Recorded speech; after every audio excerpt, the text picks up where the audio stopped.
Bonjour ou bonsoir. À nouveau, c'est le docteur Pierre du Spring Hill College. Nous sommes dans la classe du nouveau secondaire 4. Et aujourd'hui, comme promis, nous allons parler des sécrétions du lobe antérieur. Alors, le plan du cours pour aujourd'hui, c'est une brève présentation de l'hormone somatotrope, une brève présentation des stimulines. Ensuite, nous allons terminer, boucler ce petit cours avec une brève présentation de la prolactine. Pour débuter, nous allons parler des sécrétions du lobe antérieur que nous allons développer. La première hormone, c'est l'hormone somatotrope, ou encore appelée l'hormone de croissance. Deuxième hormone, ce sont les stimulines. Les stimulines sont multiples, on les appelle les trophines, nous allons en parler tout à l'heure. On parle de pancréatostimuline, thyréostimuline, corticotrophine ou les gonadostimulines qui sont le follicular stimulating hormone, FSH, et LH luteinizing hormone. Et nous allons terminer avec la prolactine. Alors, allons parler de l'hormone somatotrope d'abord, un petit peu, brièvement. L'hormone somatotrope est aussi appelée somatotropine. Elle est aussi appelée hormone de croissance, growth hormone, GH. Qu'est-ce qu'elle fait? Elle contrôle le développement des os de notre squelette. Et c'est un développement qui se fait sur mesure, un développement qu'on dirait qui est harmonieux. Et aussi, elle a une action hyperglycémiante. Qu'est-ce que ça veut dire? Une action hyperglycémiante veut dire qu'elle fait augmenter le taux du sucre dans le sang. Le problème qu'il y a avec cette hormone, la somatotropine, c'est que parfois, une hypersécrétion de l'hormone qui est due à une tumeur du lobe antérieur peut provoquer, avant la puberté, le gigantisme, qui est un développement excessif de la taille d'un enfant. Regardez la photo que nous avons ici.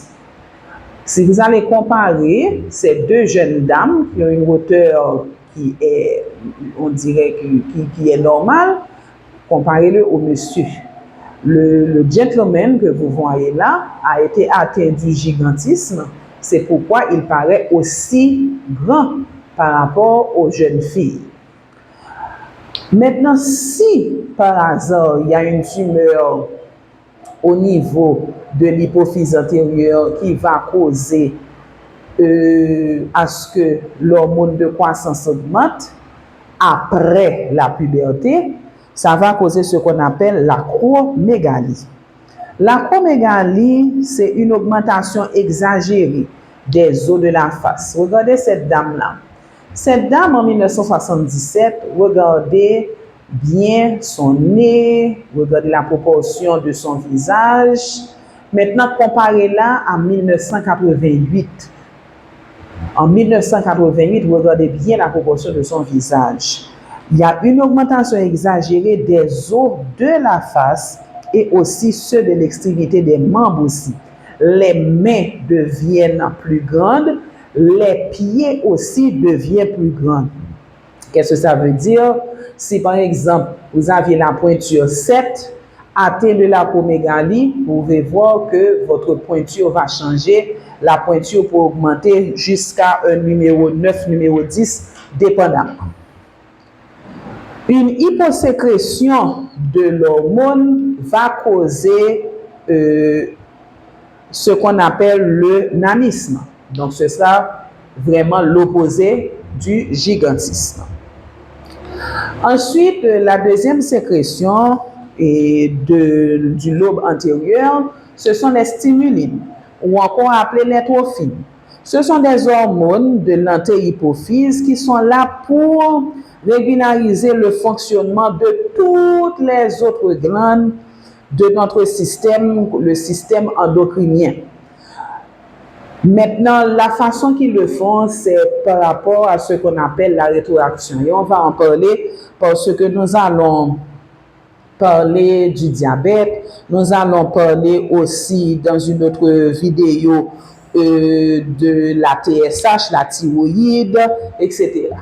Alors, les stimulines sont la pancréostimuline, qui est une hormone qui est produite par l'antéhypophyse, qui va agir sur les îlots de Langerhans au niveau de notre organe qui s'appelle le pancréas. On a aussi thyréostimuline qui va augmenter le taux de la sécrétion de la tyrosine. Ça va travailler au niveau de la thyroïde. On a la corticotrophine qui stimule la sécrétion des corticosurrénales, les glandes surrénales qui se situent comme ça se dit là, sur les reins, au-dessus des reins. La gonadotropine ou gonadostimuline qui développe des organes reproducteurs, qui va influencer les sécrétions hormonales pour les femmes, des ovaires, pour les hommes, les testicules. Ensuite, nous avons la prolactine. Pour terminer, la prolactine qui contrôle la production du lait par les glandes mammaires et qui favorise le maintien du corps jaune lorsque la femme est en grossesse. La prolactine est aussi appelée hormone lutéotrope, LDH, et elle est étudiée comme une stimuline. D'accord? Ça, c'est très important. Pour bien comprendre les stimulines, je retourne vraiment dans ce sujet parce que nous allons parler des stimulines vraiment l'une après l'autre, ok? Mais ici, je voulais simplement préciser pour vous que dans les gonadotropines, les gonadostimulines, qui va favoriser le développement des organes reproducteurs, ça va se faire par rapport à ce qu'on appelle l'hormone folliculostimulante, le FSH, et l'hormone lutéinisante qui est le LH. Donc, nous allons en parler vraiment cours après cours.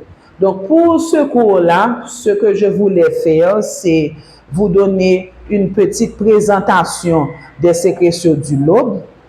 Donc là, c'est une photo. Si vous avez oublié l'anatomie de l'hypophyse antérieure, ça c'est l'hypophyse antérieure et ici, ça c'est l'hypophyse postérieure. De l'hypophyse antérieure, c'est là que nous allons avoir tous ces hormones-là qui vont être produites. Donc, ces hormones-là elles-mêmes vont réagir sur les organes pour que ces organes-là elles-mêmes produisent ces glandes-là, ces glandes endocrines produisent des hormones qui vont avoir un effet sur nos cellules. Alors ici, vous voyez le ACTH qui va travailler sur les glandes surrénales, le TSH qui va vraiment apporter des informations à la thyroïde pour que la thyroïde puisse sécréter les tyrosines et encore la calcitonine, FSH et LH sur les ovaires et les testicules, ainsi de suite.